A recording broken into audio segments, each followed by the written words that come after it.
All right, I didn't record a lot of this because the process has been very long, but essentially I'm removing the wedge or the strike anchors because I don't trust them and they seem like they were failing, and replacing them with epoxy anchors. So basically epoxy anchors, I couldn't find anything on the internet when I was looking it up. I kept Googling epoxy anchors, concrete epoxy anchors, blah, blah, blah.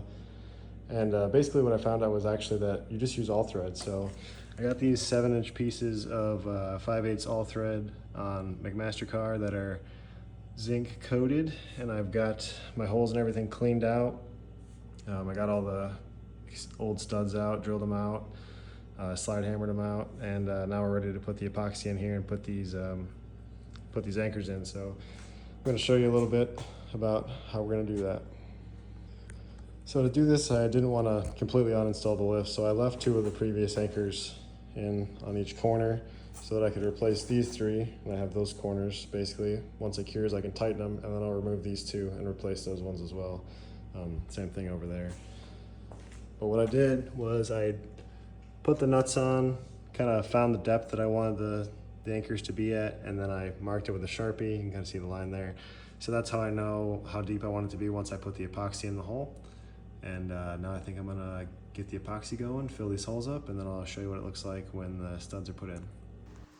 All right, the only tip that I can really give here is to make sure you start with the epoxy at the bottom of the hole and fill up the hole from the bottom to the top. This will ensure that there's no air bubbles in the epoxy, because you definitely don't want any air bubbles when you're trying to get good, surface area contact around that whole piece of all thread. So, and then when you put the all thread in, make sure you're twisting it to try to relieve any pressure that may be in the hole, and try to just get it nice and coated as you're sticking it in and sinking it down into the concrete. These holes are about 4.5 inches deep, and I use 7-inch pieces of all thread. So if you look at the data sheet for the epoxy, which I talk about the epoxy that I use at the end of the video, but that should give me plenty of strength to hold this lift into the concrete. This is concrete that I poured myself. I cut out the garage floor and put in 9 inches of like ready mixed concrete that I bought. Pre-mixed, basically. You just buy a trailer and you can bring it to your house and put it wherever you want. I highly recommend reading the instructions for the epoxy and making sure that the holes are as clean as possible, and just read those as thoroughly as possible, and just follow it the best you can to ensure that you're going to have good strength and good adhesion with your anchors. Here you can see I'm kind of just cleaning up any of the excess epoxy that I kind of spilled out of the holes. All right, well, that was a little bit hectic because the working time is very short. It's about 70 degrees outside, so I only had like 15 or 20 minutes, but basically I think that's pretty much what you want to end up with. You fill the epoxy up like 2/3 of the way, and then twist it when you're pushing it down to try to make sure there's no air bubbles. All I gotta say is hopefully I did it right, but definitely know what to do better next time. I gotta clean the epoxy out of the threads here, but it shouldn't be too hard. This one looks pretty good.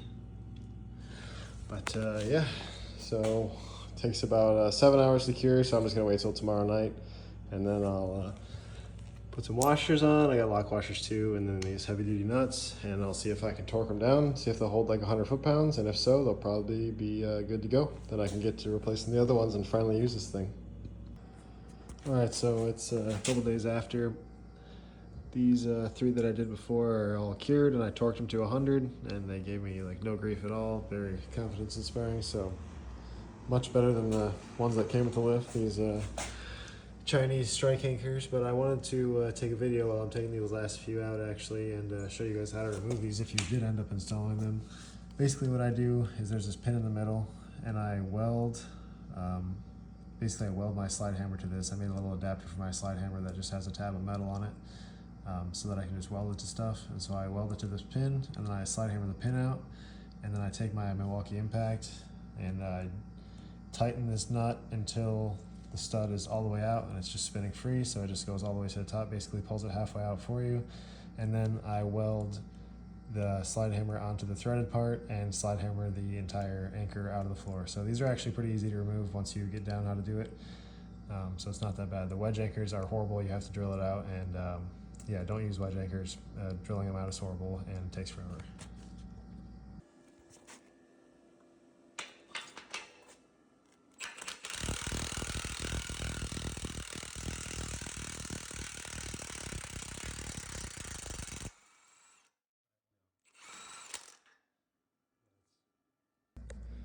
As you can see, I just have this nut on my slide hammer with these pieces of metal welded to it, and these are all the studs and stuff that I welded on and then cut off and just kept going. And you can see this one I already welded the pin and pulled the pin out, and then I tightened it with the impact. So now all I gotta do is weld the slide hammer onto this piece and hammer it out.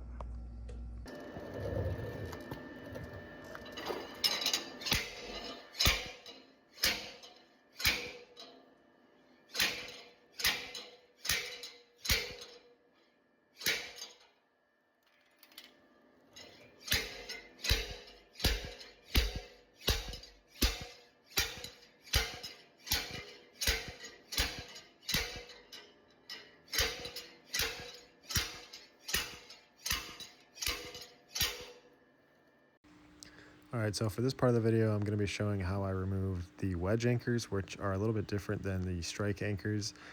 For the wedge anchors, there's no pin that goes through the middle. There's just like a sleeve on the bottom so that when you tighten them up, they tighten against the wedge. So there's not really an easy way to remove them other than drilling them out. So what I did basically was I started with the smallest drill bit I had. I actually ended up buying some 6-inch long like aircraft drill bits and using those so I could get all the way through the anchors since they're about 6 inches long, and then I stepped up to some bigger drill bits, which obviously are longer to begin with, so I didn't need to buy any special drill bits for that. But I drilled all the way through them as far as I could, and you got to be really careful not to break off any drill bits because that will just delay your process. If you do break a drill bit, I recommend getting like some carbide bits and putting those in your drill, and then you can kind of grind through the broken drill bit pieces with carbide bits. But what I was doing here was just working my way up and trying to keep it cool and lubricated. And basically once I got all the way through with the bigger bit, then I stepped up to the carbide bit and kind of just channeled out the side of the wedge anchor before I could finally weld it to my slide hammer like I did with the other anchors and then pull them out. So yeah, this is kind of the process of doing that. Not easy, not fun, but necessary to get them out and put in the anchors that I needed to use.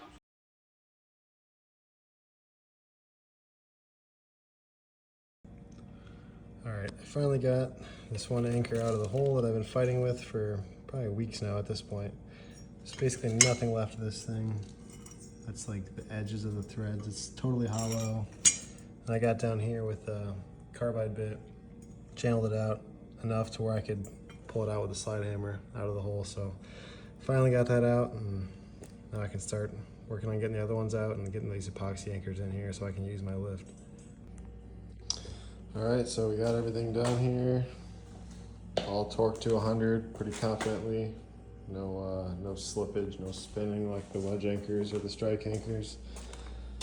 So yep, we are I think ready to lift up some cars. I do want to talk about a little bit about the product I used. It's called PC Concrete Pro. You can get it on Amazon, that's where I got mine. I just used 2 tubes because I did it in 2 steps, but seemed like it was the appropriate amount anyways. The first 2 pretty much just did the first 6 holes I did. So yeah, you're gonna want at least 2 of these if you got 10 holes like I did, and I used 5/8 studs and 3/4 inch holes. That gives you an idea, but they have a pretty good technical data sheet on their website that you can look at. It's got all the strength and the instructions and everything on there that you can check out. This is the one I chose. There's lots of other ones you can use. There's definitely stronger ones out there, but this one seems like a pretty good one, made in USA, like professional grade stuff. So we'll see how it goes. All right, as you can see here, I'm lifting up my car and the lift isn't falling over, so everything seems to have worked out fine. Thanks for watching my video. Like, comment, subscribe, and we'll see you on the next one.